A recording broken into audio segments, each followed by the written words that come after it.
Death of Osama bin Laden. Osama bin Laden, the founder and head of the Islamist militant group al-Qaeda, was killed in Pakistan on May 2, 2011, shortly after 1 a.m. PKT by U.S. Navy SEALs of the U.S. Naval Special Warfare Development Group. The operation, codenamed Operation Neptune Spear, was carried out in a Central Intelligence Agency-led operation. In addition to DEVGRU, participating units included the U.S. Army Special Operations Command's 160th Special Operations Aviation Regiment and CIA operatives. The raid on bin Laden's compound in Abbottabad, Pakistan, was launched from Afghanistan. After the raid, U.S. forces took bin Laden's body to Afghanistan for identification, then buried it at sea within 24 hours of his death. The United States had direct evidence that Inter-Services Intelligence Chief, Lieutenant General Ahmed Shuja Pasha, knew of bin Laden's presence in Abbottabad, Pakistan. Al-Qaeda confirmed the death on May 6 with posts made on militant websites, vowing to avenge the killing. Other Pakistani militant groups, including the Tehreek-i-Taliban Pakistan, also vowed retaliation against the U.S. and against Pakistan for not preventing the operation. Bin Laden's killing was generally favorably received by U.S. public opinion. Was welcomed by the United Nations, NATO, the European Union, and a large number of governments. But was condemned by some, including Fidel Castro of Cuba and Ismail Haniyeh, the head of the Hamas administration of the Gaza Strip. Legal and ethical aspects of the killing, such as his not being taken alive despite being unarmed, were questioned by others, including Amnesty International. Also controversial was the decision to not release any photographic or DNA evidence of bin Laden's death to the public. The Abbottabad Commission report of the Pakistani Abbottabad Commission was released by Al Jazeera on July 8, 2013. Background. 2 days after the September 11 attacks, U.S. President George W. Bush stated, "The most important thing is for us to find Osama bin Laden." He added, "It is our #1 priority and we will not rest until we find him." 6 months later, on March 13, 2002, in an interview with CNN, Bush stated. On July 3, 2006, the CIA announced that late in 2005 they had closed down the unit codenamed Alex Station, which had been tasked for over a decade with the mission of hunting down Osama bin Laden and his top lieutenants. The CIA stated that tracking bin Laden was still a high priority, but that the agency was changing its focus to regional trends instead of specific individuals. In 2008, during a presidential debate, Barack Obama stated. In response, Republican presidential candidate John McCain stated. On June 2, 2009, just over 4 months into his presidency, President Obama sent a memo to CIA Director Leon Panetta directing him to provide, within 30 days, a detailed operational plan for locating bin Laden and bringing him to justice. Locating bin Laden. The U.S. intelligence community effort to determine the current location of Osama bin Laden, which eventually resulted in the Abbottabad operation, began with a fragment of information unearthed in 2002, resulting in years of consequent investigation. Beginning in September 2010, leads had been followed to the Abbottabad urban compound and the U.S. began intensive multi-platform surveillance on it. Identity of his courier. Identification of al-Qaeda couriers was an early priority for interrogators at CIA black sites in the Guantanamo Bay detention camp, because bin Laden was believed to communicate through such couriers while concealing his whereabouts from al-Qaeda foot soldiers and top commanders. Bin Laden was known not to use phones after 1998, when the U.S. had launched missile strikes against his bases in Afghanistan and Sudan in August, Operation Infinite Reach, by tracking an associate's satellite phone. By 2002, interrogators had heard uncorroborated claims about an al-Qaeda courier with the nom de guerre Abu Ahmed al-Kuwaiti, sometimes referred to as Sheikh Abu Ahmed from Kuwait. One of those claims come from Mohammed al-Qahtani, a detainee interrogated for 48 days more or less continuously between November 23, 2002, and January 11, 2003. At some point during this period, al-Qahtani told interrogators about a man known as Abu Ahmed al-Kuwaiti who was part of the inner circle of al-Qaeda. Later in 2003, Khalid Sheikh Mohammed, the alleged operational chief of al-Qaeda, claimed that he was acquainted with al-Kuwaiti, but that the man was not active in al-Qaeda. In 2004, a prisoner named Hassan Ul revealed that bin Laden relied on a trusted courier known as al-Kuwaiti. Ul claimed that al-Kuwaiti was close to bin Laden as well as Khalid Sheikh Mohammed and Mohammed's successor Abu Faraj al-Labi. Ul revealed that al-Kuwaiti had not been seen in some time, which led U.S. officials to suspect he was traveling with bin Laden. When confronted with Ul's account, Mohammed maintained his original story.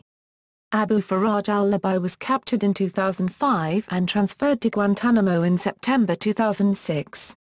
He told CIA interrogators that bin Laden's courier was a man named Malawi Abd al-Khaliq Jan and denied knowing al-Kuwaiti. Because both Mohammed and al-Labi had minimized al-Kuwaiti's importance, officials speculated that he was part of bin Laden's inner circle.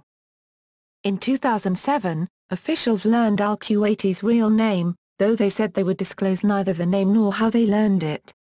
Pakistani officials in 2011 revealed the courier's name as Ibrahim Saeed Ahmed. He was from Pakistan's Swat Valley. He and his brother Abra and their families were living at bin Laden's compound. Since the name Malawi Abd al-Khaliq Jan appears in the JTF-GTMO detainee assessment for Abu Faraj al-Labi released by WikiLeaks on April 24, 2011, there was speculation that the U.S. assault on the Abbottabad compound was expedited as a precaution. The CIA never found anyone named Malawi Jan and concluded that the name was an invention of al-Labi. A 2010 wiretap of another suspect picked up a conversation with al-Kuwaiti. CIA paramilitary operatives located al-Kuwaiti in August 2010 and followed him back to the Abbottabad compound, which led them to speculate it was bin Laden's location. The courier and a relative, who was either a brother or a cousin, were killed in the May 2, 2011, raid. Afterward, some locals identified the men as Pashtuns named Arshad and Turk Khan. Arshad Khan was carrying an old, non-computerized Pakistani identification card, which identified him as from Khat Kuruna, a village near Shahzada in northwestern Pakistan. Pakistani officials have found no record of an Arshad Khan in that area and suspect the men were living under false identities. Bin Laden's compound. The CIA used surveillance photos and intelligence reports to determine the identities of the inhabitants of the Abbottabad compound to which the courier was traveling.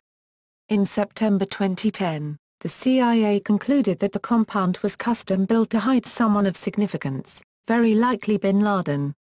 Officials surmised that he was living there with his youngest wife and family. Built in 2004, the three-story compound was located at the end of a narrow dirt road. Google Earth maps made from satellite photographs show that the compound was not present in 2001 but had been built by the time that new images were taken in 2005. It is located 2.5 miles, 4.0 kilometers, northeast of the city center of Abbottabad. Abbottabad is about 100 miles, 160 kilometers, from the Afghanistan border on the far eastern side of Pakistan, about 20 miles, 32 kilometers, from India. The compound is 0.8 miles, 1.3 kilometers, southwest of the Pakistan Military Academy.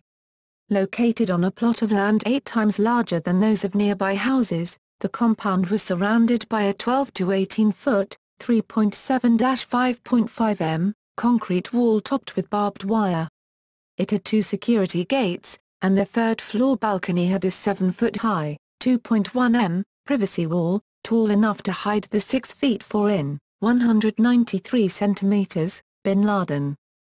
The compound had no internet or landline telephone service. Its residents burned their refuse, unlike their neighbors, who set their garbage out for collection.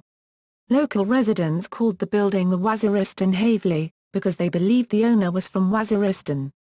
Following the American raid and killing of bin Laden, the Pakistani government demolished the compound in February 2012. Intelligence gathering. The CIA led the effort to surveil and gather intelligence on the compound. Other critical roles in the operation were played by other United States agencies, including the National Security Agency, National Geospatial Intelligence Agency, NGA, Office of the Director of National Intelligence, ODNI, and U.S. Defense Department. According to the Washington Post, the effort was so extensive and costly that the CIA went to Congress in December to secure authority to reallocate tens of millions of dollars within assorted agency budgets to fund it, U.S. officials said. The CIA rented a home in Abbottabad from which a team staked out and observed the compound over a number of months. The CIA team used informants and other techniques, including a widely criticized fake vaccination program, to gather intelligence on the compound. The safe house was abandoned immediately after bin Laden's death. The U.S. National Geospatial Intelligence Agency helped the Joint Special Operations Command create mission simulators for the pilots, and analyzed data from an RQ-170 drone before, during and after the raid on the compound. The NGA created three-dimensional renderings of the house, created schedules describing residential traffic patterns, and assessed the number, height and gender of the residents of the compound. Also involved in the intelligence-gathering measures were an arm of the National Security Agency known as the Tailored Access Operations Group, which among other things is specialized in surreptitiously installing spyware and tracking devices on targeted computers and mobile phone networks. Because of the work of the Tailored Access Operations Group, the NSA could collect intelligence from mobile phones that were used by al-Qaeda operatives and other persons of interest in the hunt for bin Laden. The design of bin Laden's compound may have ultimately contributed to his discovery. A former CIA official involved in the manhunt told the Washington Post, "The place was 3 stories high, and you could watch it from a variety of angles." The CIA used a process called red teaming on the collected intelligence to independently review the circumstantial evidence and available facts of the case that bin Laden was living at the Abbottabad compound. An administration official stated, "We conducted red team exercises and other forms of alternative analysis to check our work.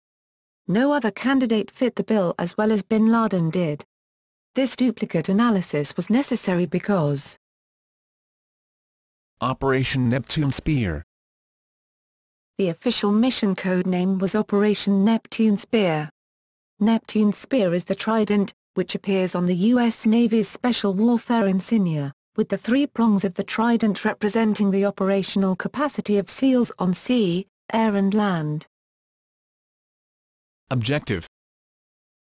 The Associated Press cited 2 U.S. officials as stating the operation was a kill or capture mission, since the U.S. doesn't kill unarmed people trying to surrender, but that it was clear from the beginning that whoever was behind those walls had no intention of surrendering.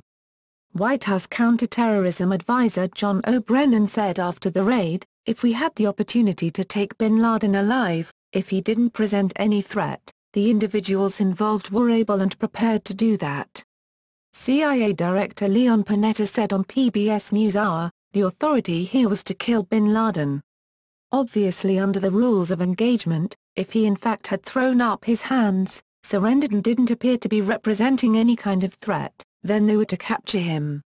But, they had full authority to kill him."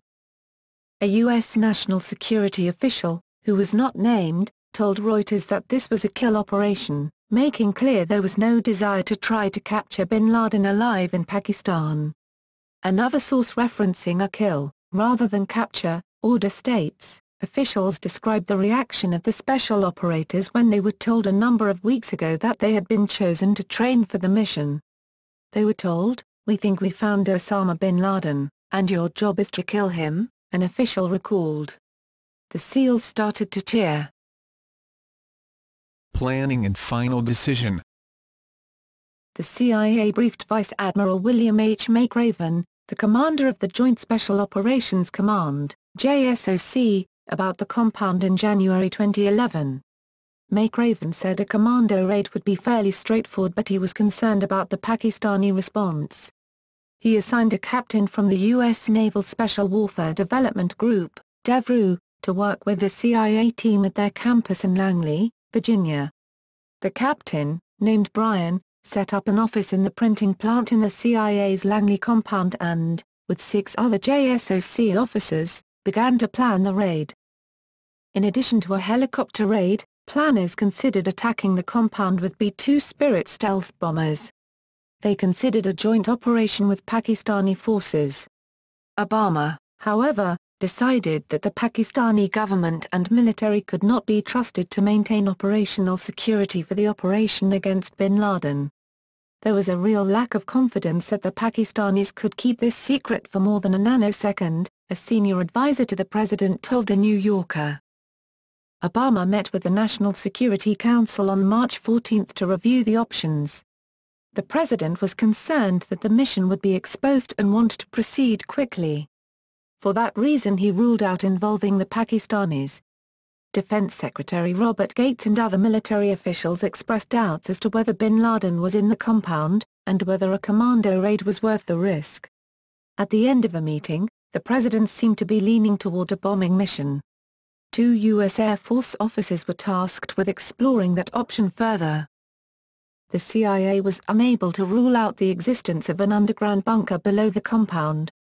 Presuming that one existed, 32 2,000-pound, 910 kilograms, bombs fitted with JDAM guidance systems would be required to destroy it. With that amount of ordnance, at least one other house was in the blast radius. Estimates were that up to a dozen civilians would be killed in addition to those in the compound. Furthermore, it was unlikely there would be enough evidence remaining to prove that bin Laden was dead. Presented with this information at the next Security Council meeting on March 29, Obama put the bombing plan on hold. Instead he directed Admiral McRaven to develop the plan for a helicopter raid. The U.S. intelligence community also studied an option of hitting bin Laden with a drone-fired small tactical munition as he paced in his compound's vegetable garden. McRaven assembled a team drawing from Red Squadron, one of 4 that make up DEVGRU. Red Squadron was coming home from Afghanistan and could be redirected without attracting attention. The team had language skills and experience with cross-border operations into Pakistan.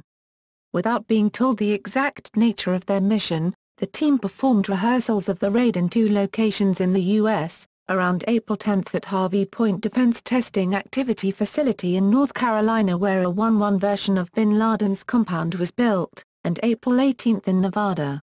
The location in Nevada was at 4,000 feet, 1,200 m, elevation, chosen to test the effects the altitude would have on the raiders' helicopters.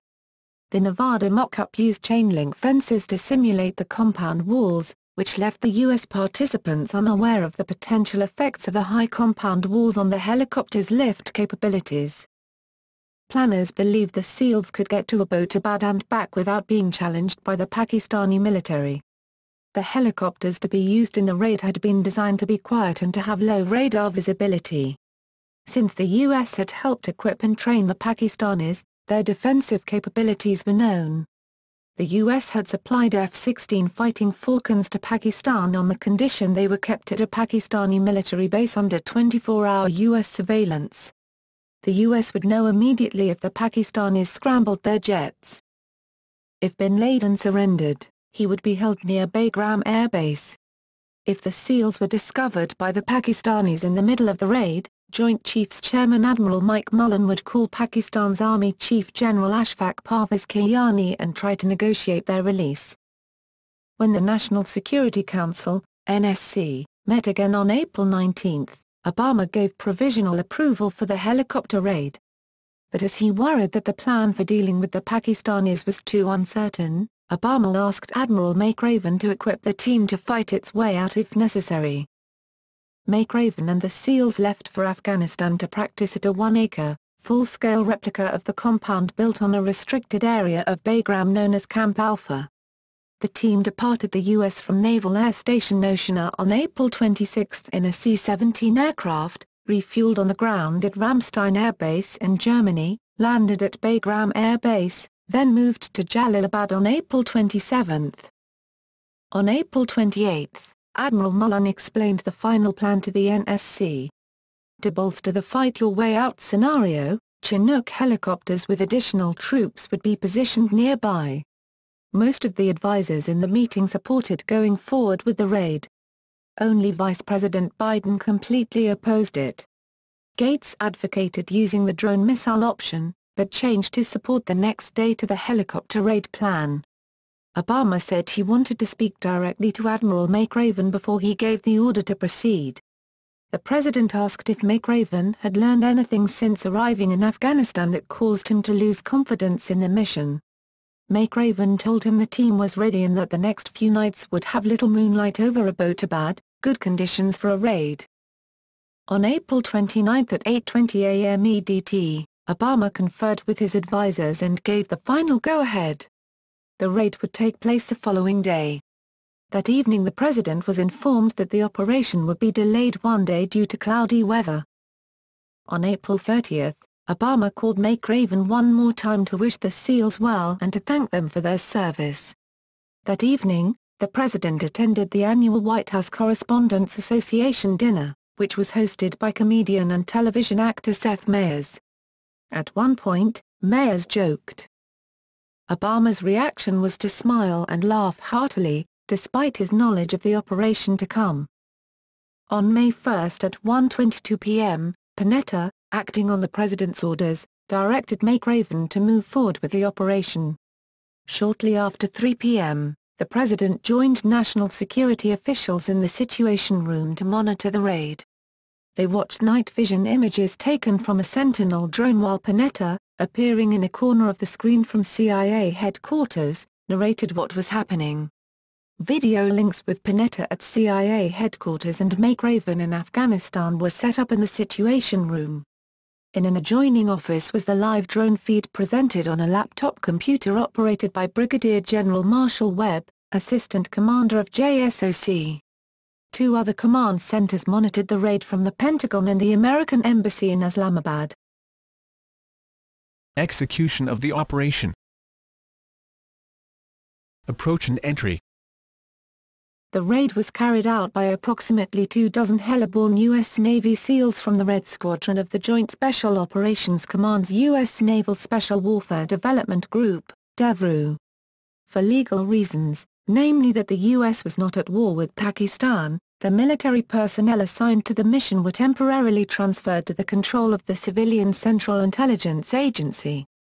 The DEVGRU SEALs operated in two teams and were reportedly equipped with Heckler & Koch HK-416 military assault rifles, Mark 48 machine guns used for fire support, FN SCAR HSTD Mk-17 battle rifles and H&K Northern Mariana Islands, 7A1, personal defense weapons, with attached Knights Armament QDS-SNT-4 suppressors, Insight Tech.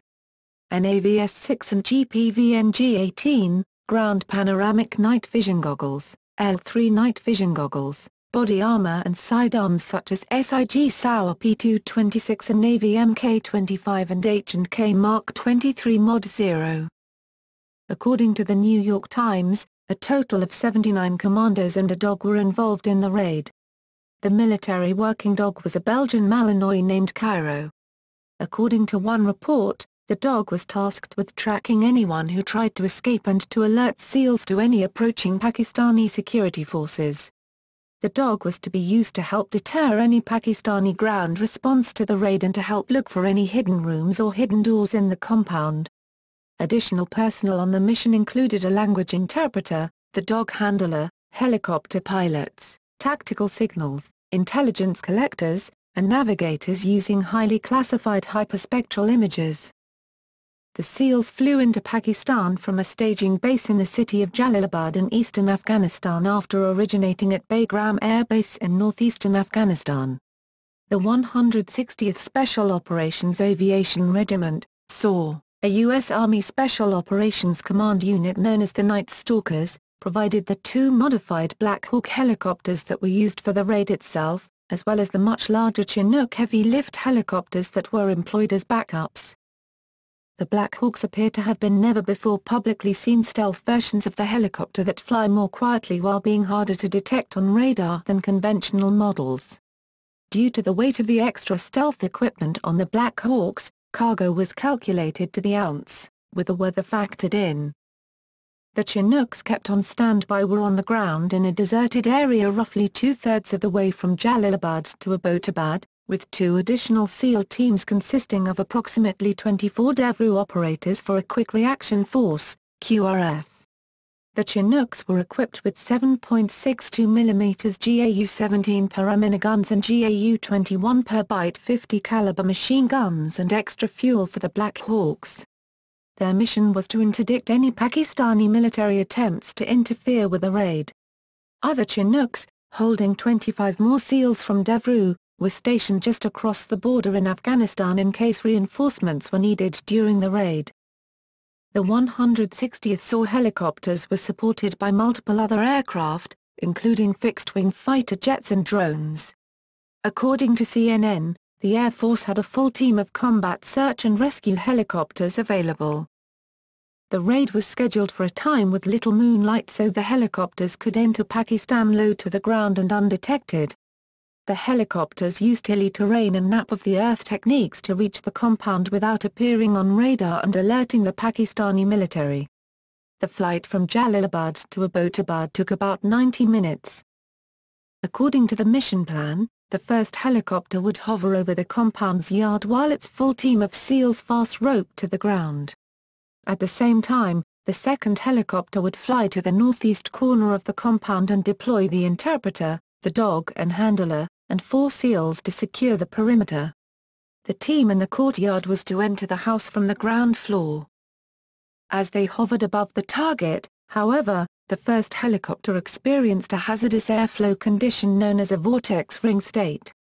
This was aggravated by higher than expected air temperature, a so-called hot and high environment in the high compound walls, which stopped the rotor downwash from diffusing. The helicopter's tail grazed one of the compound's walls, damaging its tail rotor, and the helicopter rolled onto its side. The pilot quickly buried the aircraft's nose to keep it from tipping over. None of the SEALs, crew and pilots on the helicopter were seriously injured in the soft crash landing, which ended with it pitched at a 45-degree angle resting against the wall. The other helicopter landed outside the compound and the SEALs scaled the walls to get inside. The SEALs advanced in the house, breaching walls and doors with explosives.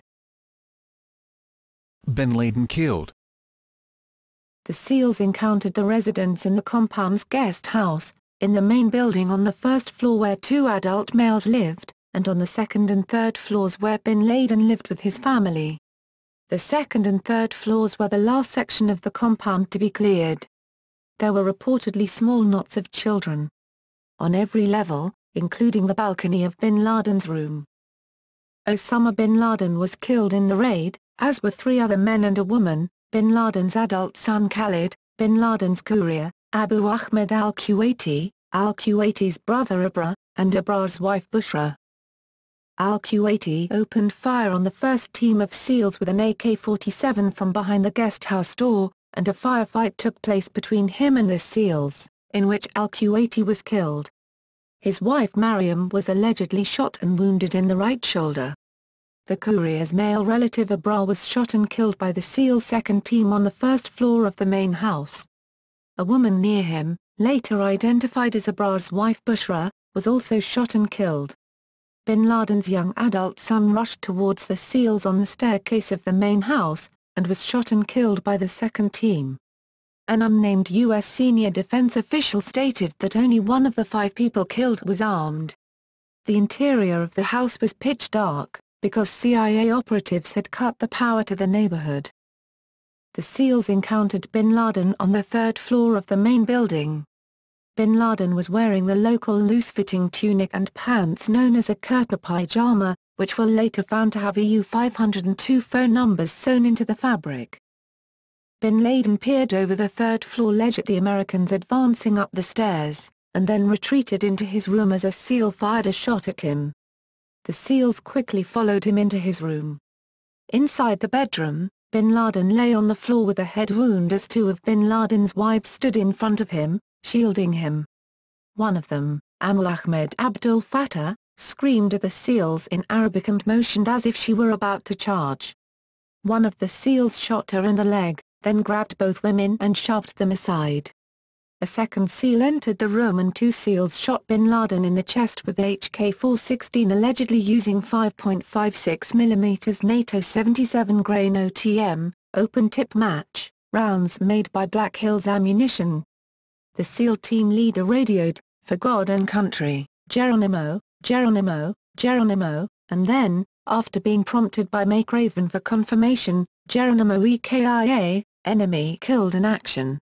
Watching the operation in the White House Situation Room, Obama said, "We got him." There were 2 weapons near bin Laden in his room, including an AKSU rifle and a Russian-made Makarov pistol, but according to his wife Amal, he was shot before he could reach his AKSU. According to the Associated Press, the guns were on a shelf next to the door and the SEALs did not see them until they were photographing the body. As the SEALs encountered women and children during the raid, they restrained them with plastic handcuffs or zip ties. After the raid was over, U.S. forces moved the surviving residents outside for Pakistani forces to discover. The injured Amal Ahmed Abdul Fattah continued to harangue the raiders in Arabic. Bin Laden's 12-year-old daughter Sophia was allegedly struck in her foot or ankle by a piece of flying debris. While bin Laden's body was taken by U.S. forces, the bodies of the 4 others killed in the raid were left behind at the compound and later taken into Pakistani custody. Wrap up. The raid was intended to take 40 minutes. All told, the time between the team's entry in and exit from the compound was 38 minutes. According to the Associated Press, the military offensive aspect of the raid was completed in the first 15 minutes. Time in the compound was spent killing defenders, moving carefully through the compound, room to room, floor to floor, securing the women and children, clearing weapons stashes and barricades including a full store, and searching the compound for information. U.S. personnel recovered 3 AK-47s and 2 pistols, computer hard drives, documents, DVDs, thumb drives, and electronic equipment for later analysis. The SEALs also discovered a large amount of opium stored in the house. Since the helicopter that had made the emergency landing was damaged and unable to fly the team out, it was destroyed to safeguard its classified equipment, including an apparent stealth capability. The pilot smashed the instrument panel, the radio, and the other classified fixtures inside the cockpit, and the SEALs the helicopter with explosives and it up. Since the SEAL team was reduced to 1 operational helicopter, one of the 2 Chinooks held in reserve was dispatched to carry part of the team and bin Laden's body out of Pakistan. While the official Department of Defense narrative did not mention the air bases used in the operation, later accounts indicated that the helicopters returned to Bagram Airfield. The body of Osama bin Laden was flown from Bagram to the aircraft carrier Carl Vinson in a V-22 Osprey escorted by 2 U.S. Navy FA-18 fighter jets. According to U.S. officials, bin Laden was buried at sea because no country would accept his remains. Before disposing of the body, the U.S. called the Saudi government, who approved of dumping the body in the ocean. Muslim religious rites were performed aboard Carl Vinson in the North Arabian Sea within 24 hours of bin Laden's death. Preparations began at 10:10 a.m. local time and at-sea burial was completed at 11 a.m. The body was washed, wrapped in a white sheet and placed in a weighted plastic bag. An officer read prepared religious remarks which were translated into Arabic by a native speaker. Afterward, bin Laden's body was placed onto a flat board. The board was tilted upwards on one side and the body slid off into the sea. PakistanUS Communication. According to Obama administration officials, U.S. officials did not share information about the raid with the government of Pakistan until it was over. Chairman of the Joint Chiefs of Staff Michael Mullen called Pakistan's Army Chief Ashfaq Parvez Kiani at about 3 a.m. local time to inform him of the Abbottabad operation. According to the Pakistani Foreign Ministry, the operation was conducted entirely by the U.S. forces. Pakistan Inter-Services Intelligence, ISI, officials said they were present at what they called a joint operation. President Asif Ali Zardari flatly denied this. Pakistan's Foreign Secretary Salman Bashir later confirmed that Pakistani military had scrambled F-16s after they became aware of the attack, but that they reached the compound after American helicopters had left. Identification of the body.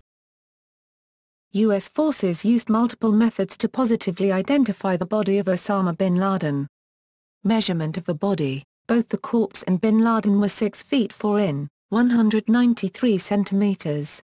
Seals on the scene did not have a tape measure to measure the corpse, so a seal of known height lay down next to the body and the height was approximated by comparison.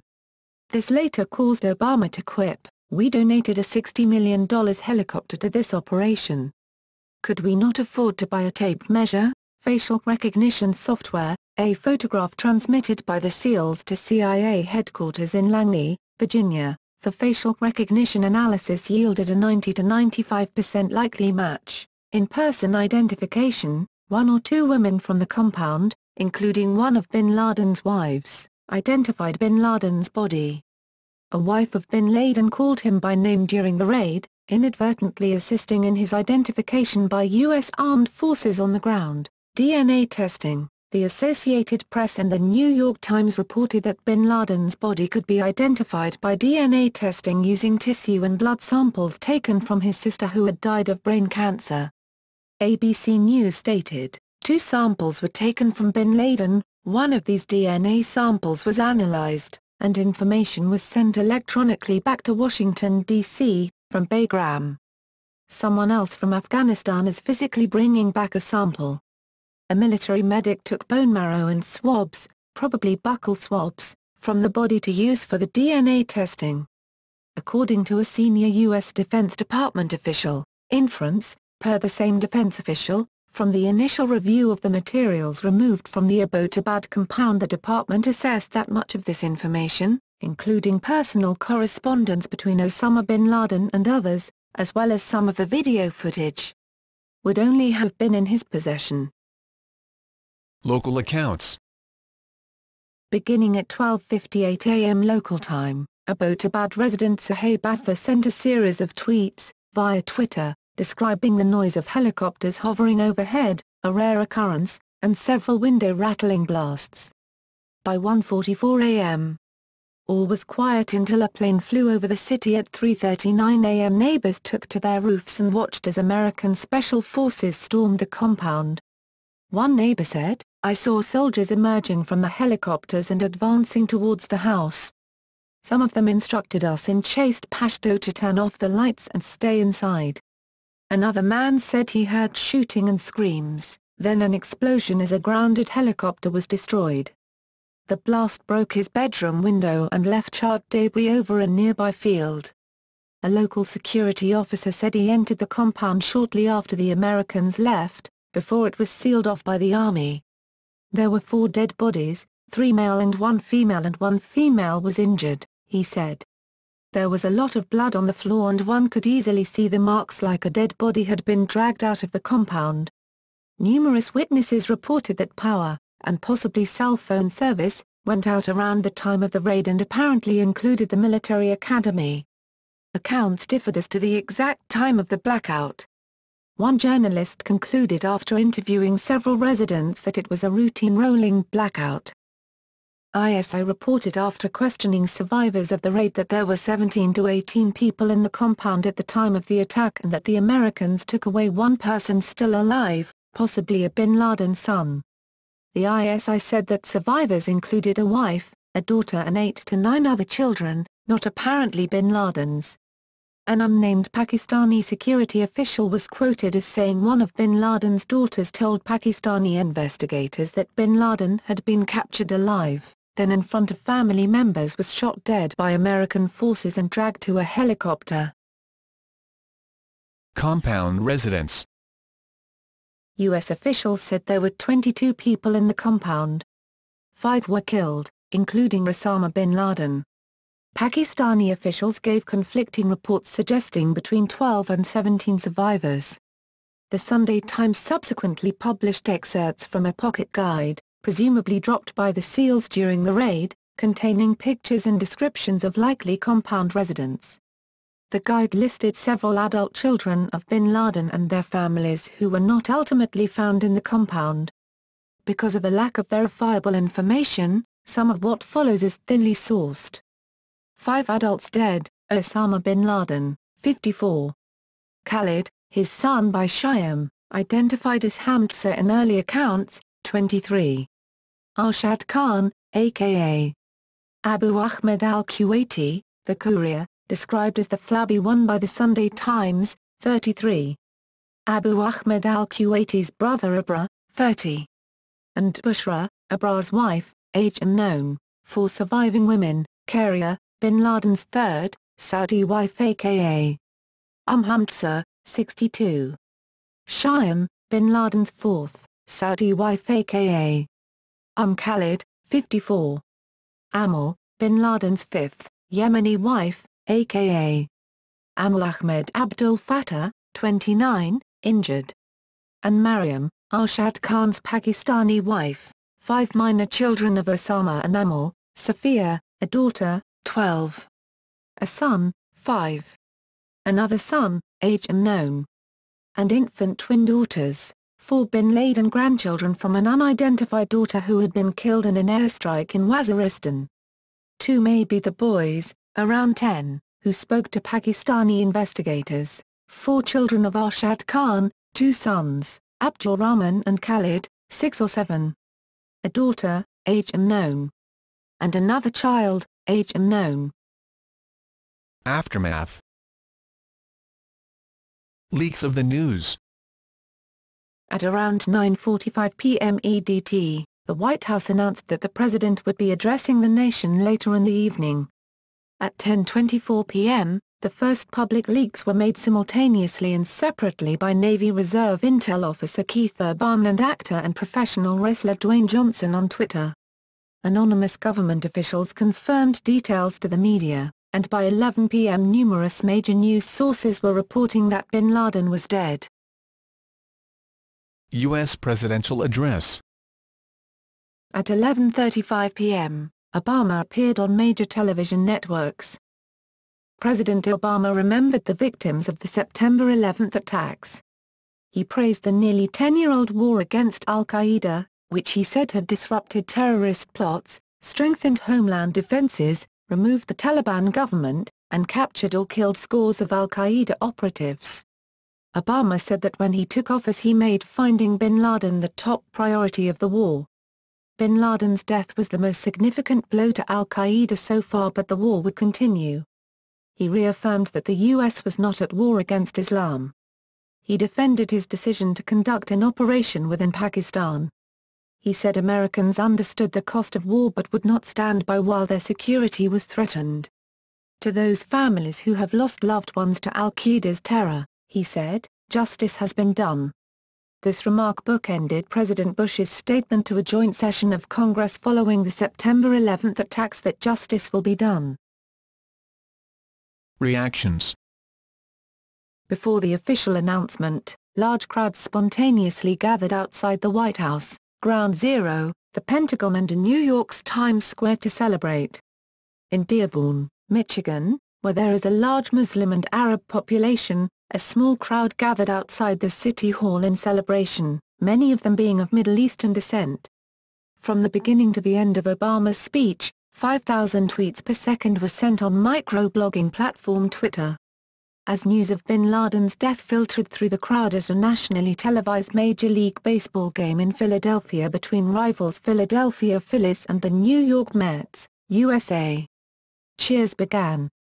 In Tampa, Florida, at the conclusion of a professional wrestling event which was occurring at the time, WWE champion John Cena announced to the audience that bin Laden had been caught and compromised to a permanent end, prompting chants while he exited the arena to the March the Stars and Stripes Forever. The deputy leader of Egypt's Muslim Brotherhood said that, with bin Laden dead, Western forces should now pull out of Iraq and Afghanistan. Authorities in Iran made similar comments. Palestinian Authority leaders had contrasting reactions. Mahmoud Abbas welcomed bin Laden's death, while Ismail Haniyeh, the head of the Hamas administration in the Gaza Strip, condemned what he saw as the assassination of an Arab holy warrior. The 14th Dalai Lama was quoted by the Los Angeles Times as saying, "Forgiveness doesn't mean forget what happened. If something is serious and it is necessary to take countermeasures, you have to take countermeasures." This was widely reported as an endorsement of bin Laden's killing and was criticized in Buddhist circles, but another journalist cited a video of the discussion to argue that the comment was taken out of context and the Dalai Lama only supports killing in self-defense. A CBS The New York Times poll taken after bin Laden's death showed that 16% of Americans feel safer as the result of his death, while 60% of Americans of those polled believe killing bin Laden would likely increase the threat of terrorism against the U.S. in the short term. In India, Minister for Home Affairs P. Chidambaram said that bin Laden hiding deep inside Pakistan was a matter of grave concern for India and showed that many of the perpetrators of the Mumbai terror attacks, including the controllers and the handlers of the terrorists who actually carried out the attack, continue to be sheltered in Pakistan. He also called on Pakistan to arrest them, amidst calls for similar strikes being conducted by India against Hafiz Saeed and Dawood Ibrahim.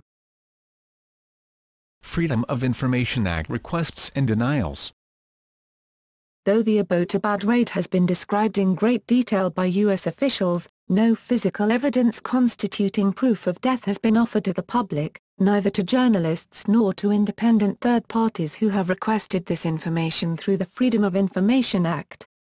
Numerous organizations filed FOI requests seeking at least a partial release of photographs, videos, and/or DNA test results, including the Associated Press, Reuters, CBS News, Judicial Watch, Politico, Fox News, Citizens United, and NPR. On April 26, 2012, Judge James E. Boasberg held that the Department of Defense was not required to release any evidence to the public. According to a draft report by the Pentagon's Inspector General, Admiral William McRaven, the top Special Operations Commander, ordered the Department of Defense to purge from its computer systems all files on the bin Laden raid after first sending them to the CIA. Any mention of this decision was expunged from the final version of the Inspector General's report. According to the Pentagon, this was done to protect the identities of the Navy SEALs involved in the raid. The legal justification for the records transfer is that the SEALs were effectively working for the CIA at the time of the raid, which ostensibly means that any records of the raid belong to the CIA.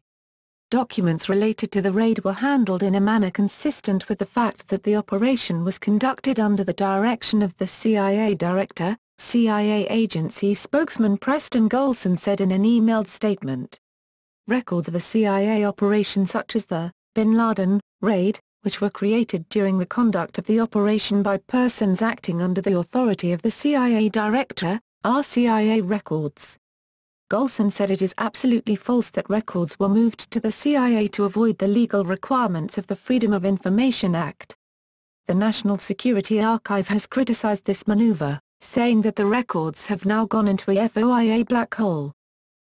The United States Defense Department can prevent the release of its own military files citing risks to national security, but that can be contested in court, and a judge can compel the Pentagon to turn over non-sensitive portions of records. The CIA however has special authority to prevent the release of operational files in ways that can't effectively be challenged in federal court. Richard Lardner, reporting for the Associated Press, wrote that the maneuver could represent a new strategy for the U.S. government to shield even its most sensitive activities from public scrutiny. The Inspector General's draft report also described how former Secretary of Defense Leon Panetta disclosed classified information to the makers of Zero Dark 30, including the unit that conducted the raid and the ground commander's name. Legality. Under U.S. law. Following the attacks of September 11, 2001, the U.S. Congress passed the Authorization for Use of Military Force Against Terrorists, which authorized the President to use necessary and appropriate force against those nations, organizations, or persons he determines were involved in the attacks. The Obama administration justified its use of force by relying on that resolution, as well as international law set forth in treaties and customary laws of war. John Bellinger III, who served as the U.S. State Department's senior lawyer during President George W. Bush's second term, said the strike was a legitimate military action and did not run counter to the U.S. self-imposed prohibition on assassinations. Similarly, Harold Onjuko, legal advisor of the U.S. State Department, said in 2010 that under domestic law, the use of lawful weapons systems, consistent with the applicable laws of war, for precision targeting of specific high-level belligerent leaders when acting in self-defense or during an armed conflict is not unlawful, and hence does not constitute assassination. David Sheffer, director of the Northwestern University School of Law Center for International Human Rights, said the fact that bin Laden had previously been indicted in 1998 in the U.S. District Court for the Southern District of New York for conspiracy to attack U.S. defense installations was a complicating factor. Normally when an individual is under indictment, the purpose is to capture that person in order to bring him to court to try him. The object is not to literally summarily execute him if he's under indictment. Sheffer and another expert opined that it was important to determine whether the mission was to capture bin Laden or to kill him. If the Navy SEALs were instructed to kill bin Laden without trying first to capture him, it may have violated American ideals if not international law. Under international law. In an address to the Pakistani Parliament, Pakistan's Prime Minister Yousuf Reza Gilani said, "Our people are rightly incensed on the issue of violation of sovereignty as typified by the cover U.S. air and ground assault on the Osama hideout in Abbottabad." The Security Council, while exhorting UN member states to join their efforts against terrorism, has repeatedly emphasized that this be done in accordance with international law, human rights and humanitarian law. Former Pakistani President General Pervez Musharraf denied a report in The Guardian that his government made a secret agreement permitting U.S. forces to conduct unilateral raids in search of the top 3 al-Qaeda leaders. In testimony before the U.S. Senate Judiciary Committee, Attorney General Eric Holder said, "The operation against bin Laden was justified as an act of national self-defense. It's lawful to target an enemy commander in the field." He called the killing of bin Laden a tremendous step forward in attaining justice for the nearly 3,000 innocent Americans who were murdered on September 11, 2001. Commenting on the legality under international law, University of Michigan law professor Stephen Ratner said, "A lot of it depends on whether you believe Osama bin Laden is a combatant in a war or a suspect in a mass murder. In the latter case, you would only be able to kill a suspect if they represented an immediate threat." Holder testified that bin Laden made no attempt to surrender, and even if he had, there would be a good basis on the part of those very brave Navy SEAL team members to do what they did in order to protect themselves and the other people who were in that building. According to Anthony Dworkin, an international law expert at the European Council on Foreign Relations, if bin Laden was hors de combat, as his daughter is said to have alleged, that would have been a violation of Protocol I of the Geneva Conventions. The UN Security Council released a statement applauding the news of bin Laden's death, and UN Secretary-General Ban Ki-moon said he was very much relieved. 2 United Nations Special Rapporteurs issued a joint statement seeking more information regarding the circumstances in which bin Laden was killed and cautioning that actions taken by states in combating terrorism, especially in high-profile cases, set precedents for the way in which the right to life will be treated in future instances. Handling of the body. Under Islamic tradition, burial at sea is considered inappropriate when other, preferred forms of burial are available, and several prominent Islamic clerics criticized the decision. Muhammad Ahmed al-Taib, the head of Al-Azhar University, Egypt's seat of Sunni Muslim learning, said the disposal of the body at sea was an affront to religious and human values. Scholars like al-Taib hold that sea burials can only be allowed in special cases where the death occurred aboard a ship, and that the regular practice should have occurred in this case, the body buried in the ground with the head pointing to Islam's holy city of Mecca. A stated advantage of a burial at sea is that the site is not readily identified or accessed, thus preventing it from becoming a focus of attention or terrorist shrine. The Guardian questioned whether bin Laden's grave would have become a shrine, as this is strongly discouraged in Wahhabism. Addressing the same concern, Egyptian Islamic analyst and lawyer Montasser El-Sayat said that if the Americans wished to avoid making a shrine to bin Laden, an unmarked grave on land would have accomplished the same goal. The Guardian also quoted a U.S. official explaining the anticipated difficulty of finding a country that would accept the burial of bin Laden in its soil. A professor of Islamic law at the University of Jordan stated burying at sea was permitted if there was nobody to receive the body and provide a Muslim burial, and that it's neither true nor correct to claim that there was nobody in the Muslim world ready to receive bin Laden's body.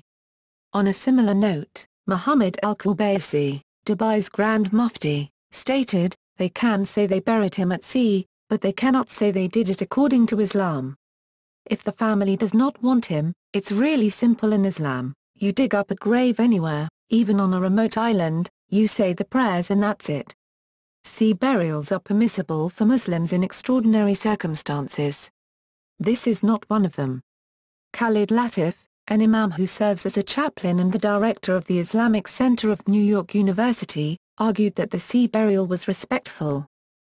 Leah Halabi, a professor at Vanderbilt University and the author of Muhammad's Grave, Death Rites and the Making of Islamic Society, explained that Islamic law does not prescribe ordinary funerals for those killed in battle, and pointed to controversy within the Muslim world over whether bin Laden was, as a mass murderer of Muslims, entitled to the same respect as mainstream Muslims.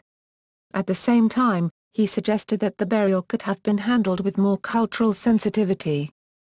Omar bin Laden, son of Osama bin Laden, published a complaint on May 10, 2011, that the burial at sea deprived the family of a proper burial.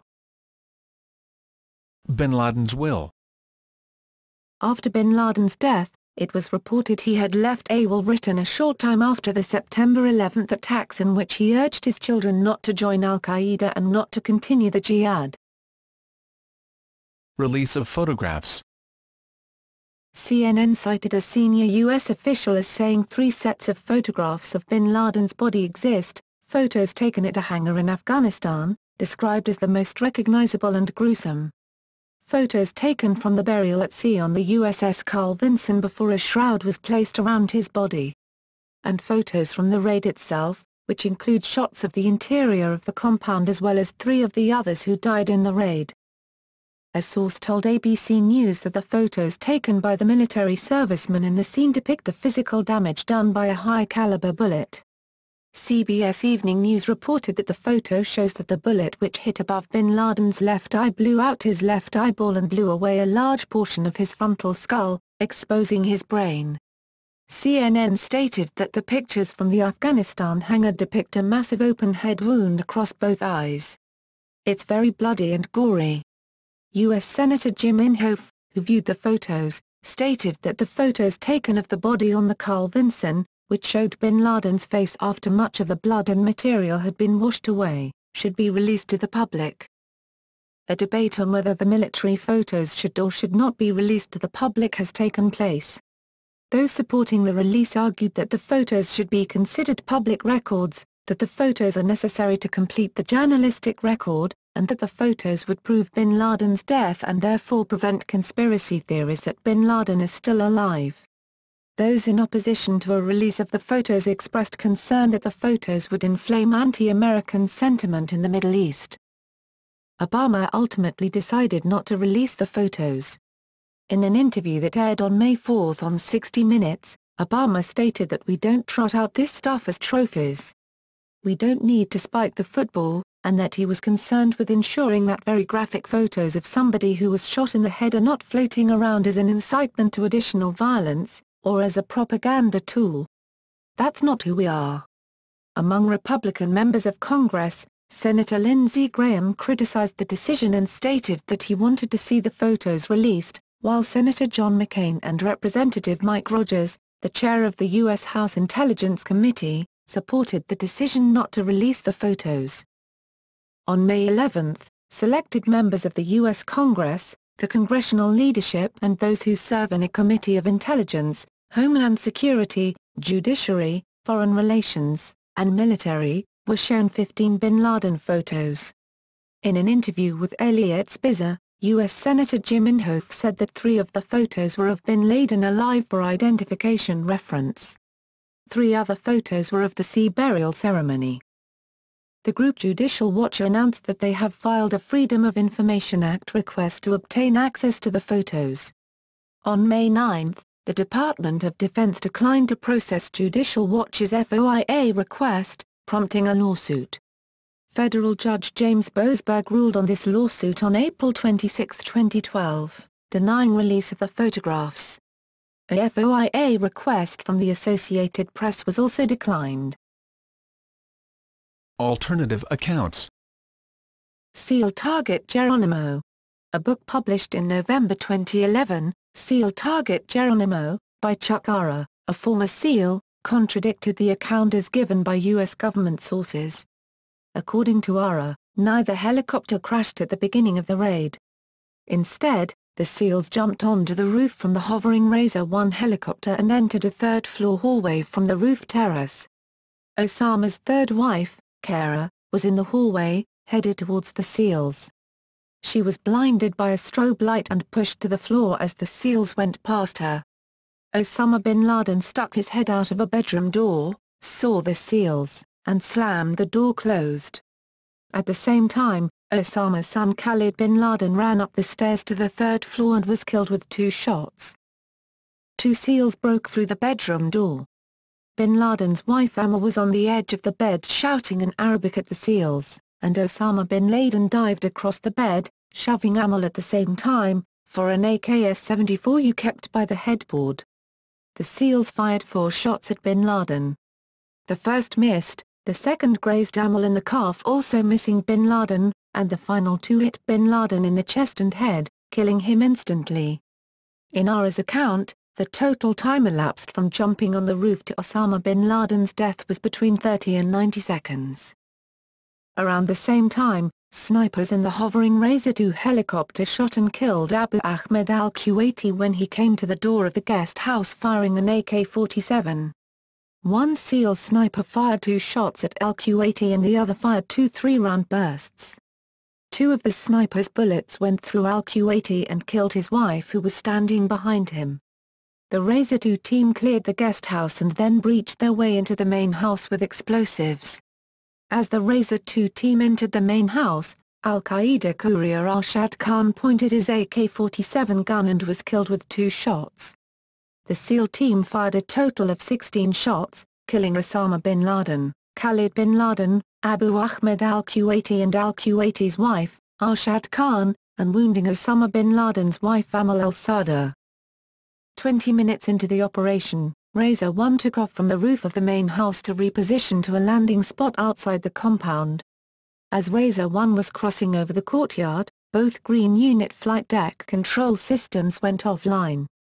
The helicopter settled slowly, bounced off the ground, and then broke apart as it hit the ground a second time. Both failed Green Units were removed for later examination. Media accounts had reported that the plan had been to fast rope to the inner courtyard and to clear the main house from the ground floor up.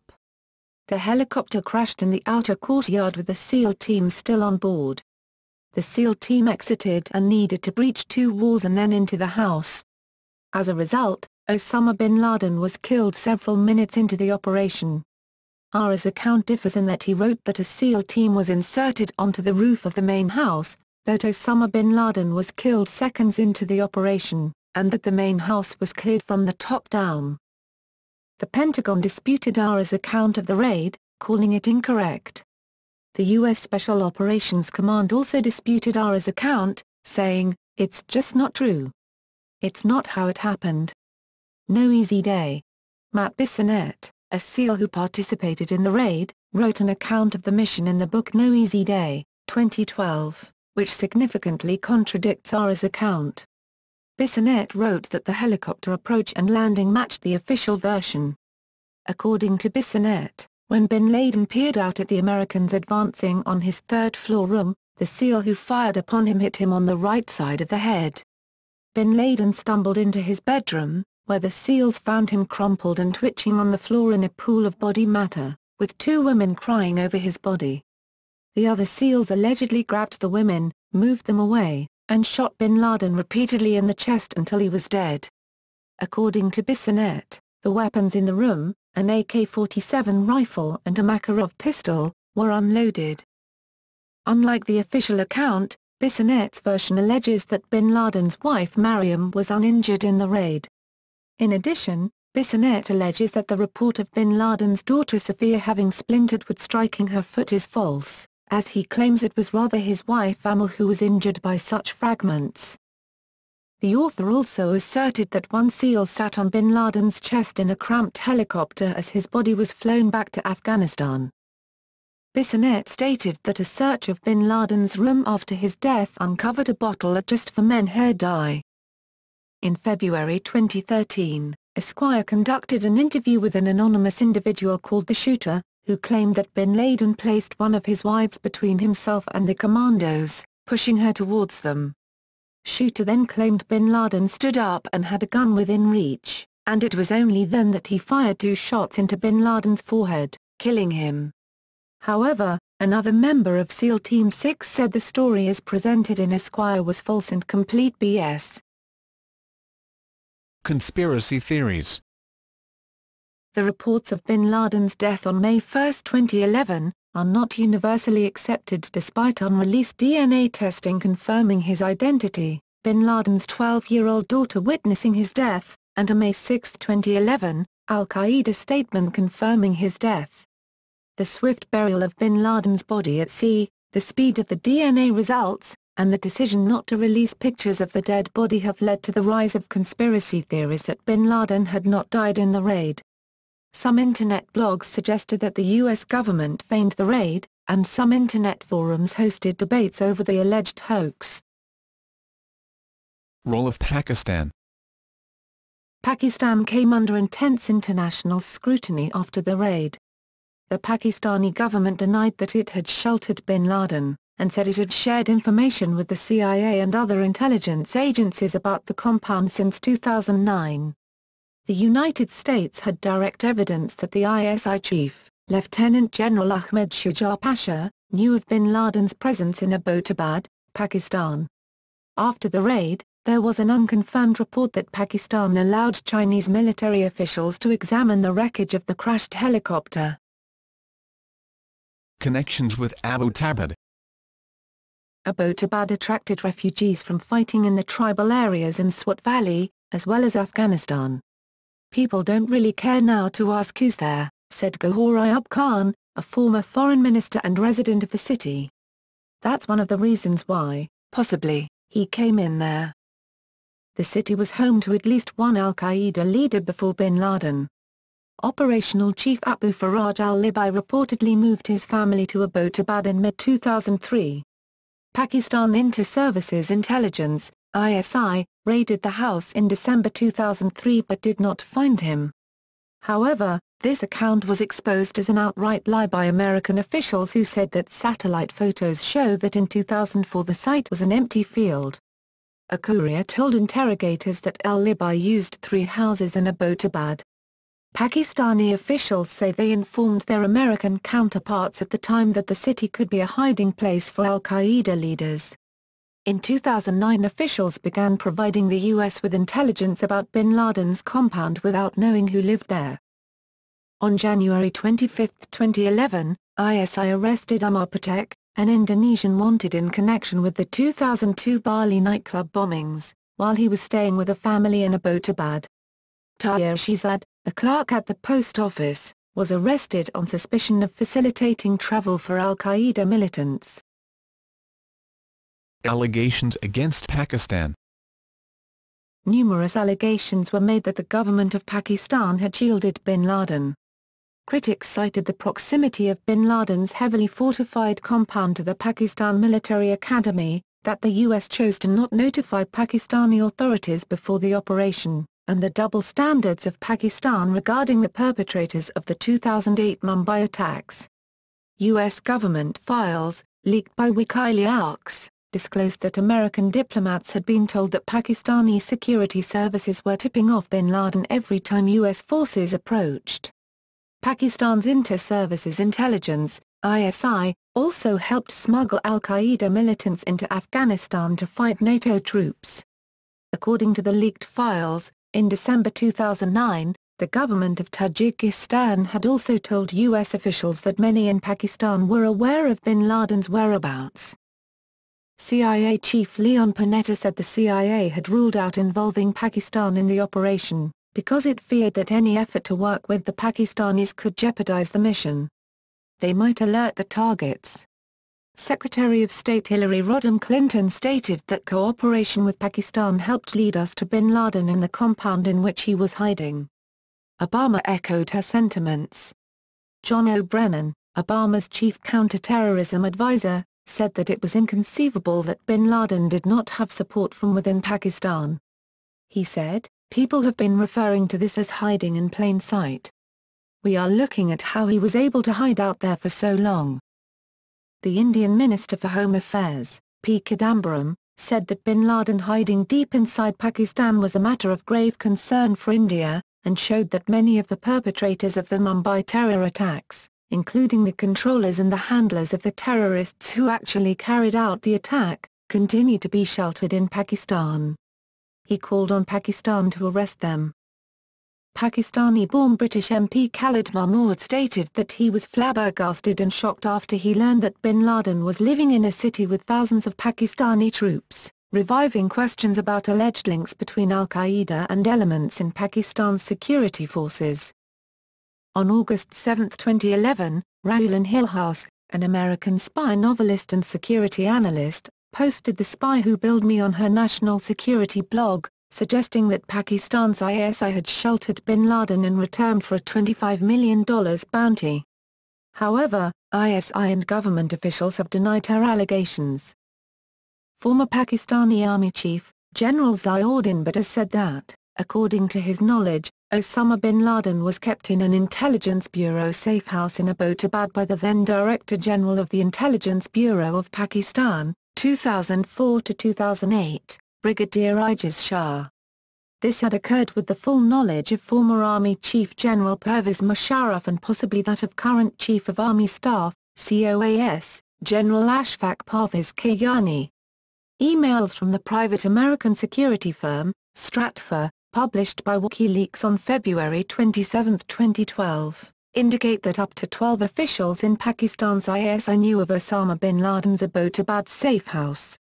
Stratfor had been given access to the papers collected by American forces from bin Laden's Abbottabad house. The emails reveal that these Pakistani officers included mid to senior level ISI and PAC-MIL with one retired PAC-MIL general.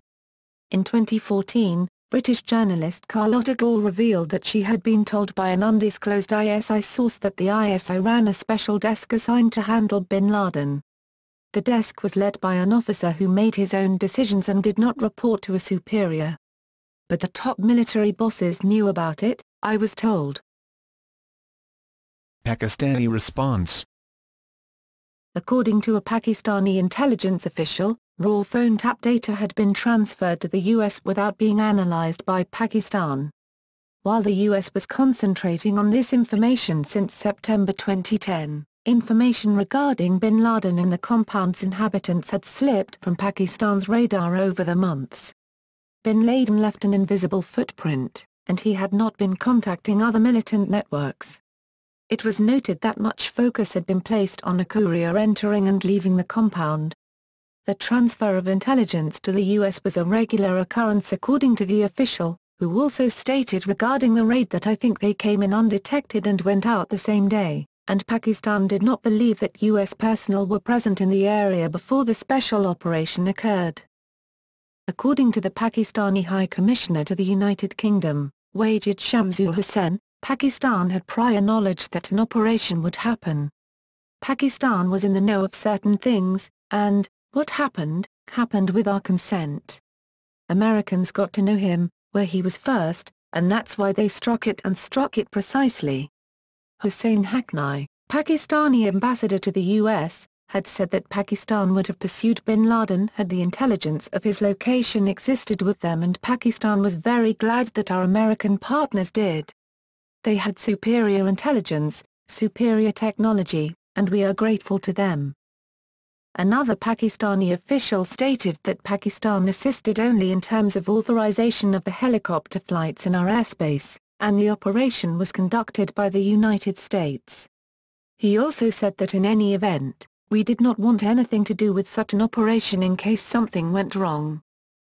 In June, the ISI arrested the owner of a safe house rented to the CIA to observe Osama bin Laden's compound and 5 CIA informants.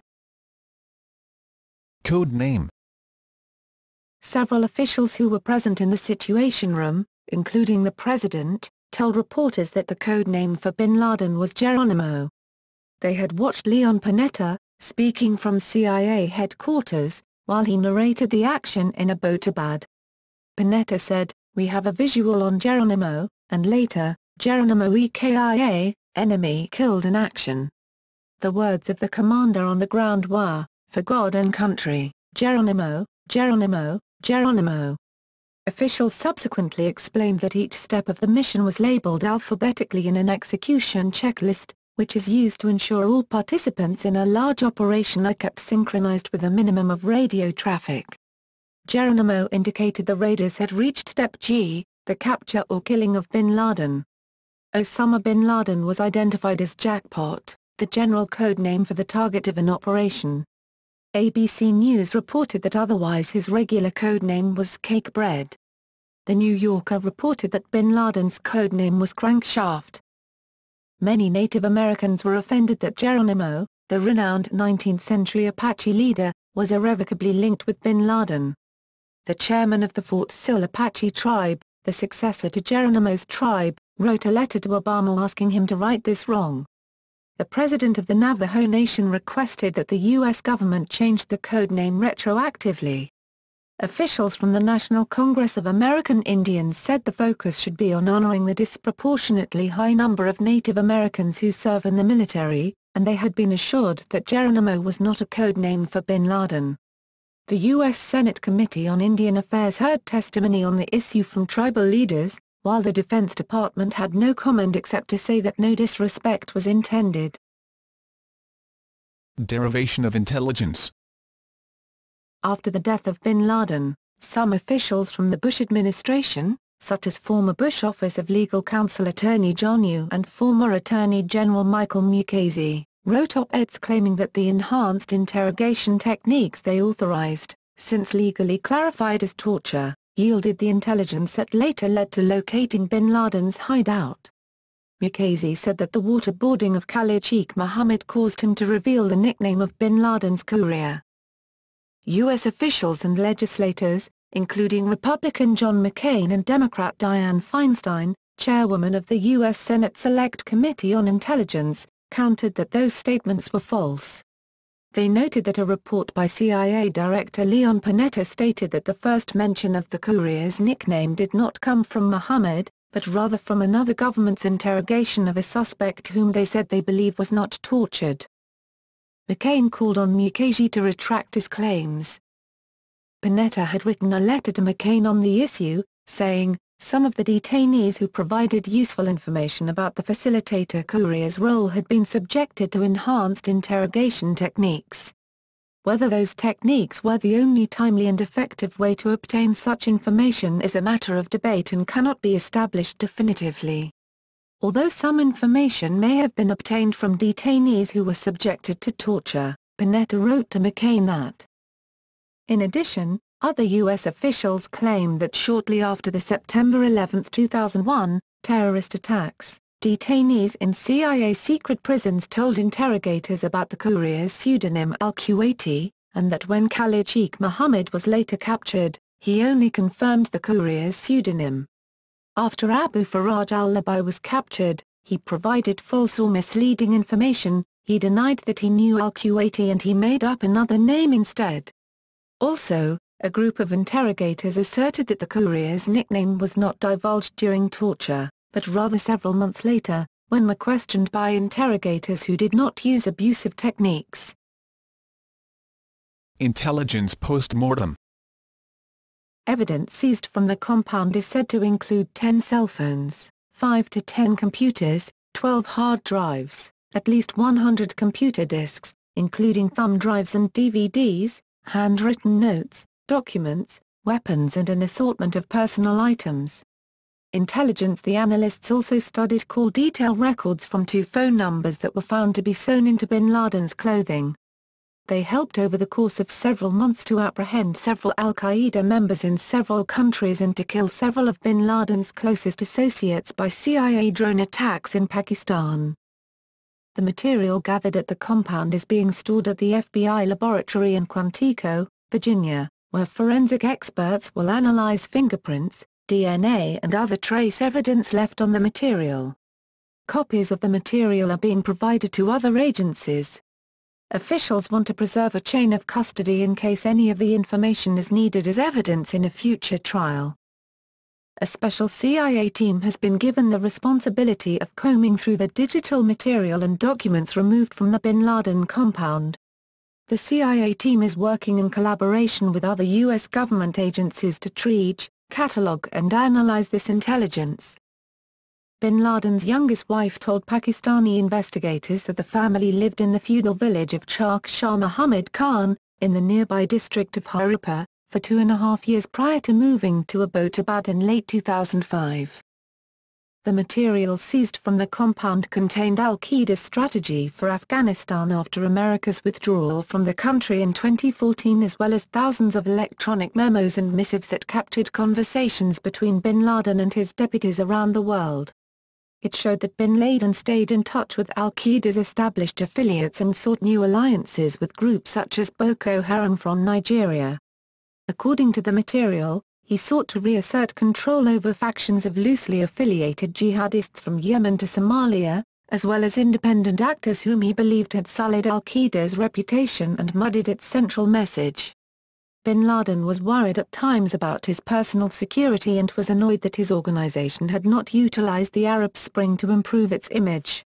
He acted, according to the Washington Post, on the one hand as chief executive fully engaged in the group's myriad crises, grappling with financial problems, recruitment, rebellious field managers and sudden staff vacancies resulting from the unrelenting U.S. drone campaign, and on the other hand as a hands-on manager who participated in the terrorist group's operational planning and strategic thinking while also giving orders and advice to field operatives scattered worldwide.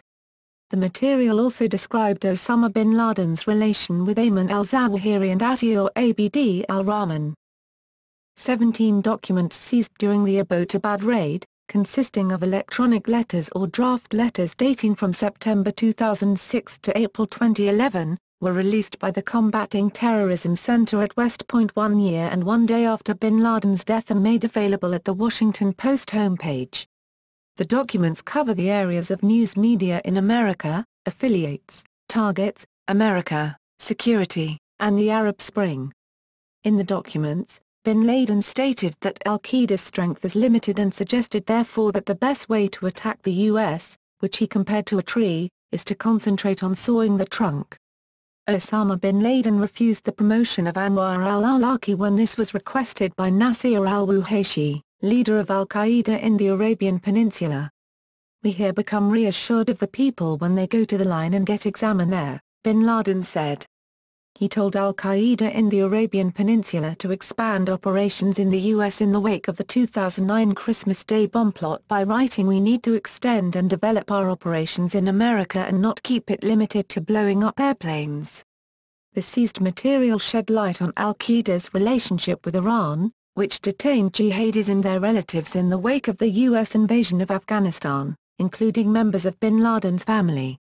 Al-Qaeda's relationship with Iran was, according to the Combating Terrorism Center, an unpleasant byproduct of necessity, fueled by mutual distrust and antagonism.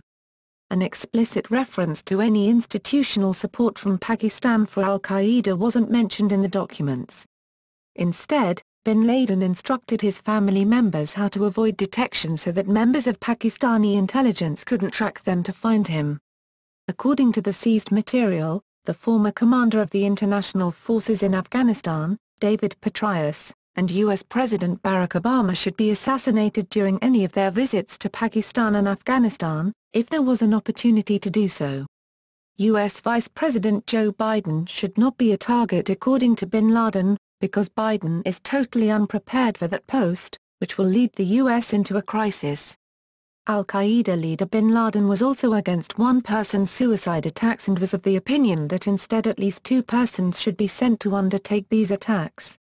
He planned to reform in a way so that al-Qaeda's central leadership has a greater say in the naming of the al-Qaeda branch leaders and their deputies. Osama bin Laden expressed his opinion that killing Muslims has weakened his organization and not helped al-Qaeda.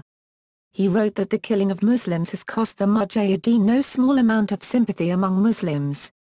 The enemy has exploited the mistakes of the Mujahideen to mar their image among the masses. Helicopter stealth technology revelations. The tail section of the secret helicopter survived demolition and lay just outside the compound wall. Pakistani security forces put up a cloth barrier at first light to hide the wreckage. Later, a tractor hauled it away hidden under a tarp. Journalists obtained photographs that revealed a previously undisclosed stealth technology. Aviation Week said the helicopter appeared to be a significantly modified MH-60 Black Hawk. Serial numbers found at the scene were consistent with an MH-60 built in 2009. Its performance during the operation confirmed that a stealth helicopter could evade detection in a militarily sensitive, densely populated area. Photos showed that the Black Hawk's tail had stealth-configured shapes on the boom and the fairings, swept stabilizers and a hubcap over the noise-reducing 5 or 6-blade tail rotor. It appeared to have a silver-loaded infrared suppression finish similar to some V-22 Ospreys. The U.S. requested return of the wreckage and the Chinese government also expressed interest, according to Pakistani officials.